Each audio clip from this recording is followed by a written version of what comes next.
یا بنی انی ارا فی المنام انی اذبحک فانظر ماذا ترى، اے میرے بچے میں نے خواب دیکھا ہے میں تجھے ذبح کر رہا ہوں، اب تو بتا دے تیری کیا رائے ہے۔ جب اسماعیل جوان ہو گئے اور اپنے بوڑھے باپ کا سہارا بننے کے قابل ہو گئے تو ابراہیم کی زندگی کا سب سے بڑا امتحان آ گیا کہ اب اس بیٹے کو تجھے ذبح کرنا ہے۔ بڑا آسان ہے ہمارے لیے یہ واقعہ بیان کر دینا اور ہمارے لیے اپنے کانوں سے سن لینا۔ ارے میں تو دیکھتا ہوں کسی ماں کا بچہ مرا ہوا پیدا ہوتا ہے اس کے آنسو نہیں رکتے ہیں، کسی باپ کا 5 سال کا بیٹا مر جائے اس کے آنسو نہیں رکتے ہیں، کسی کا جوان بیٹا مر جائے اس کا دل بے قرار ہو جاتا ہے، لیکن انسان یہ سوچ کر کے صبر کر لیتا ہے چلو بھائی موت تو آنی ہی تھی، اللہ کا فیصلہ۔ یہاں ابراہیم اگر چاہتے تو اللہ سے سوال کر سکتے تھے، اللہ اگر بیٹے کو قتل ہی کروانا تھا تو بیٹا دیا کیوں تھا، بیٹا پیدا ہی کیوں ہوا تھا، اے اللہ مرا ہوا پیدا ہوتا اپنے ہاتھ سے ذبح کر دیتے، آج بیٹا جوان ہو گیا میرا سہارا بننے کے قابل ہو گیا تو اے اللہ تو کہہ رہا ہے کہ میں اپنے بیٹے کی گردن پہ چھری چلا دوں۔ مگر وہ ابراہیم تھے میرے، نو کوسچن، اللہ کے حکم کے آگے کوئی سوال نہیں، کوئی کوسچن نہیں۔ میرے بھائیو آج تو ہم اللہ کو راضی کرنے کے لیے اپنی نیند نہیں قربان کر سکتے، اپنا آرام نہیں قربان کر سکتے، ہم کیا قربانی دیں گے؟ یہ 15,000 کا 20,000 کا جانور لا کے قربان کر دینا یہ کون سا بہت کمال ہے، اور یہ کون سا ہم نے بہت تیر مار دیا۔ قربانی اس کو نہیں کہتے میرے بھائی، قربانی دل کے جذبے کا نام ہے۔ گوشت ہم کھا جاتے ہیں، چمڑا مدرسوں میں چلا جاتا ہے، خون نالی میں بہ جاتا ہے، اور ہم کہتے ہیں صاحب ہم نے اللہ کی راہ میں قربانی کی۔ اللہ کی راہ میں کیا قربانی کی؟ قربانی دل کے جذبے کا نام ہے۔ آپ کے دل میں کیا ہے؟ آپ کی نیت کیا ہے؟ آپ کے دل میں اسلام کے لیے قربانی کا جذبہ کیا ہے؟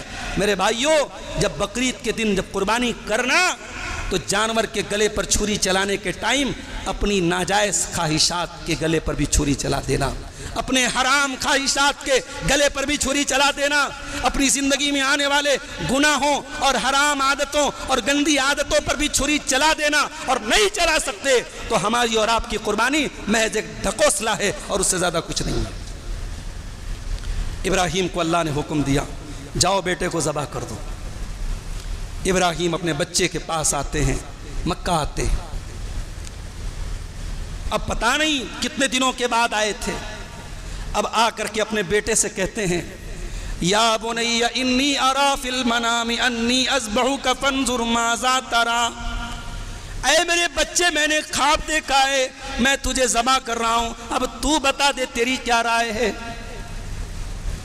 سوال پیدا ہوتا ہے کیا ابراہیم رائے لینا چاہتے ہیں؟ نہیں، ابراہیم رائے لینے والے آدمی نہیں ہیں، ابراہیم چاہتے ہیں بیٹے کی گردن پکڑ کے چھری چلا دیتے، ابراہیم رائے نہیں لے رہے ہیں۔ ابراہیم یہ دیکھنا چاہتے ہیں کہ جو اتنی دعاؤں کے بعد 85 سال میں 90 سال میں مجھے یہ لڑکا ملا ہے، بیٹا ملا ہے، اور بڑا محنت سے میری بیوی نے اس کی تربیت کی ہے، یہ میرا بیٹا ایک نبی کا بیٹا، ایک خلیل اللہ کا بیٹا ہے، اس بیٹے کا رسپانس کیا ہوتا ہے، اس قربانی کے لیے میرا بیٹا کتنا تیار ہے۔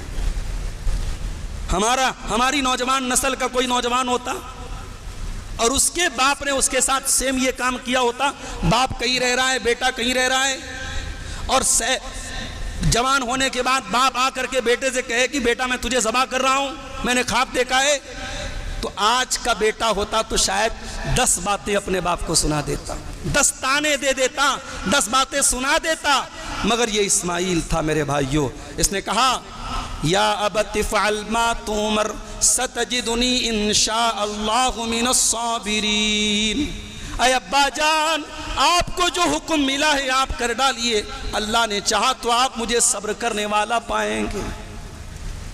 اسماعیل کون سے اسکول میں پڑھتے تھے؟ اسماعیل کا ٹیچر کون تھا؟ اسماعیل کا ٹیچر کوئی تھا تو ان کی ماں ہاجرہ تھی، اور ان کی ماں ہاجرہ نے اکیلے پالا تھا۔ دنیا میں عام طور سے دستور یہی ہے، عموماً تجربہ یہی بتاتا ہے کہ بچوں کو اگر باپ کا پیار نہ ملے تو بچے بگڑ جاتے ہیں، مائیں اکیلی کور نہیں کر پاتی ہیں، مائیں کنٹرول نہیں کر پاتی ہیں، مگر ہاجرہ نے یہ دکھا دیا کہ اگر ماں ہاجرہ کے جیسی ہو تو وہ ضرورت پڑنے پر ماں بھی بنتی ہے اور ضرورت پڑنے پر باپ بھی بنتی ہے۔ ہاجرہ نے کیسی تربیت کی تھی، بیٹا جواب دیتا ہے ابا جان میری گردن حاضر ہے، اگر میرے رب کا حکم ہے ابا جان آپ کا بیٹا اپنی زبان سے اف نہ کہے گا۔ اور دونوں باپ بیٹے تیار ہو گئے۔ فلما اسلما وتلہ للجبین، جب دونوں باپ بیٹے تیار ہو گئے اور باپ نے بیٹے کو پیشانی کے بل لٹایا یا کروٹ کے بل لٹایا، دونوں ترجمہ ہو سکتا ہے، دونوں مطلب ہو سکتا ہے۔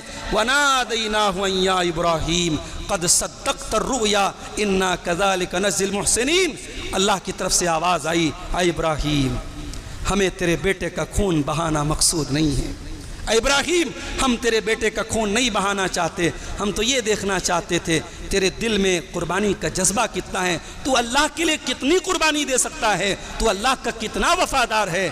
اور ابراہیم ہم مان گئے کہ تو اپنے رب کا بہت بڑا فرما بردار ہے۔ ان ھذا لہو البلاء المبین، اے ابراہیم یہ بہت بڑا امتحان تھا اور تو نے اس امتحان کو پاس کر کے دکھا دیا۔ میرے بھائیوں یہ ابراہیم کی زندگی کی سب سے بڑی قربانی تھی اور آج ہماری قربانی اسی کی یادگار ہے۔